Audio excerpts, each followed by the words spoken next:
అబద్ధాలు ఆడితే ఆడపిల్లలు పుడతారంటారు కదా! అది ఎంతవరకు నిజమో తెలియదు కానీ, ఆడపిల్లలు మాత్రం చాలా అదృష్టవంతులు. ఎందుకంటే ఆ దేవుడు కూడా బాగా ఆస్తులు ఉన్న వాళ్ళకి ఆడపిల్లలు ఇస్తాడట.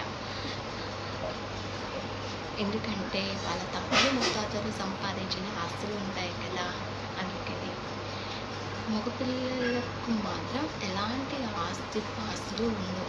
మన తాతలు కానీ ముత్తాతలు కానీ ఎవ్వరూ సంపాదించలేదు. ఈవెన్ వాళ్ళ ఫాదర్ సంపాదించిన ఆస్తులు కూడా ఉన్నాయి కాబట్టి వాళ్ళకి మగపిల్లల్ని ఇస్తారు. ఎందుకంటే ఫ్యూచర్లో వాళ్ళే సంపాదించుకోవాలి కాబట్టి.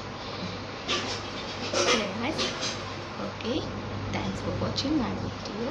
నా వీడియో కనుక మీకు నచ్చినట్లయితే ఒక లైక్ చేయండి, కామెంట్ చేయండి, అలాగే సబ్స్క్రైబ్ చేసుకోండి.